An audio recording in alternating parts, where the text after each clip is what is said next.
So, you want to own a Viking Longship. You picture the dragon-headed prow cutting through fog, warriors leaping onto a foreign shore, silver, slaves, and glory sailing home to a hero's welcome. Almost nobody pictures the other side of it. Nobody asks who spent a year of their life building that ship before it ever touched water. Nobody asks who was legally required to row it.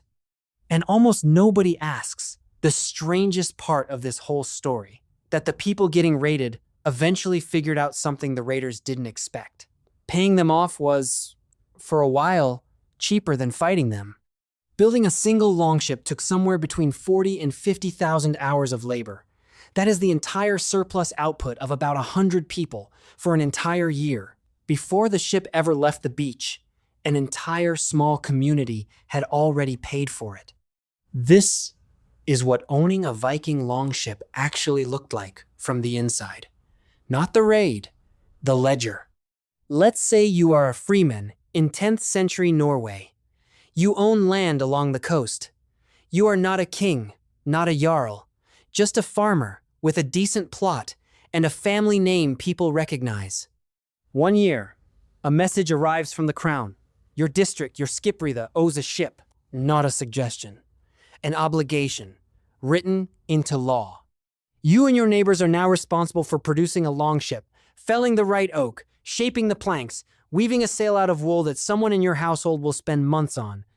And once the ship exists, you owe something else. Men, rowers, fighters, drawn from your own households, in proportion to how much land and wealth you hold. This is where the story usually skips ahead to the raid. We're not going to skip ahead.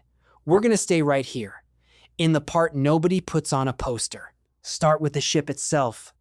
A standard Viking Age longship, the kind found at Gokstad in Norway, ran about 23 meters long with 16 pairs of oars and a crew of roughly 35 men. The largest ever recovered Skulderev II, reconstructed in modern times as the Sea Stallion from Glendalough, stretched to 30 meters and was built for a crew of 60, with room for up to 100 in a pinch. Now do the math on what that actually costs to build. Experimental archaeologists reconstructing these ships from scratch using period tools, period techniques, clocked somewhere between 40 and 50,000 working hours per ship.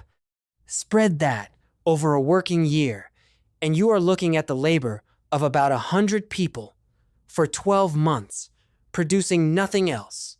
No food surplus banked, no other tools made, just a ship. And that number doesn't include the sail.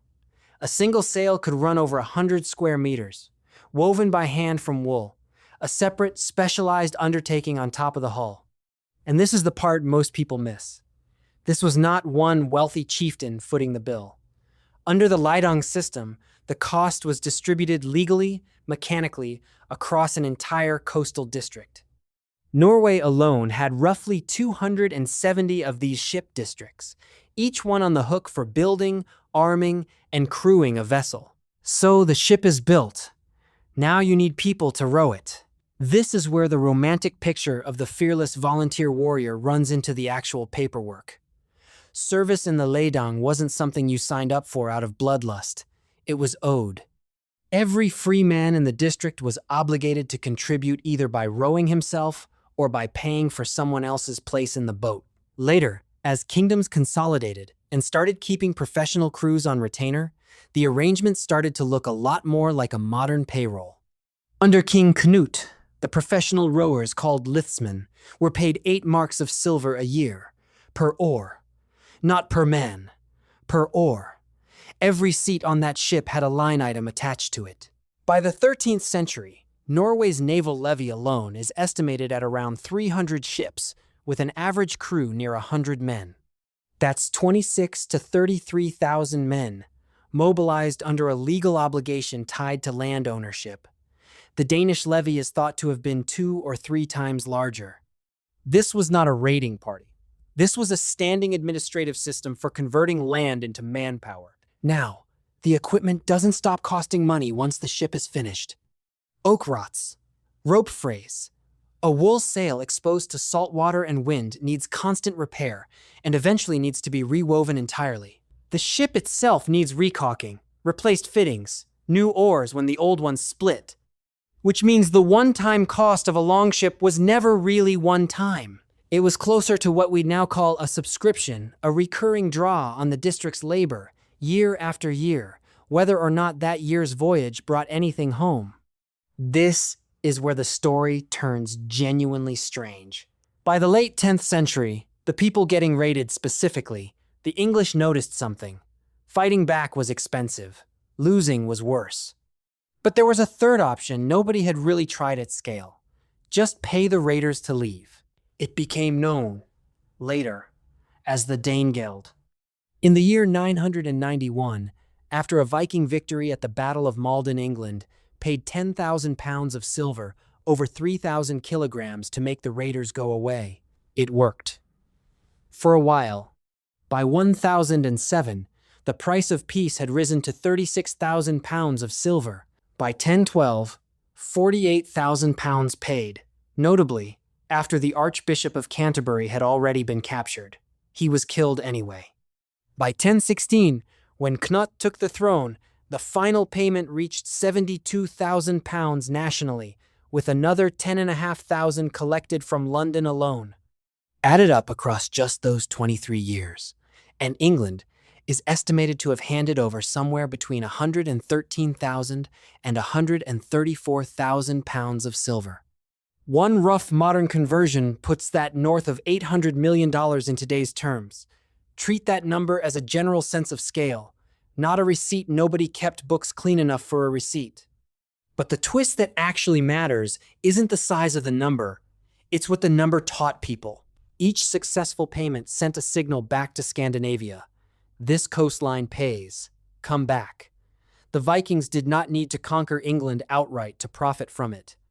They just needed England to keep believing that paying was cheaper than fighting, right up until an entire kingdom's tax system existed largely to fund the next payment.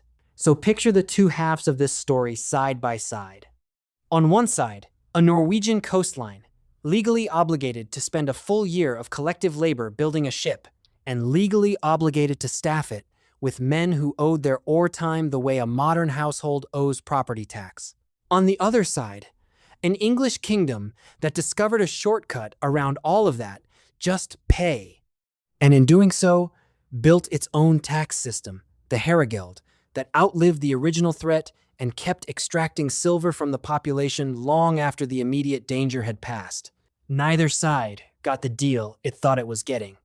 The Viking crew wasn't a band of free agents chasing plunder.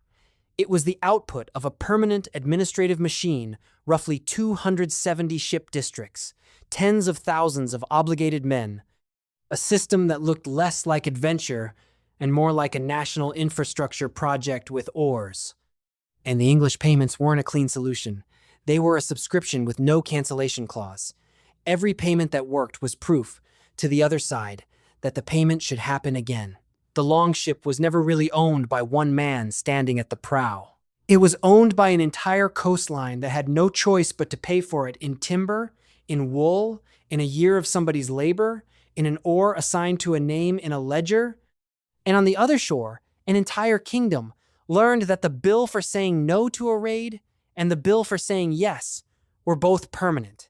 They just came due in different currencies.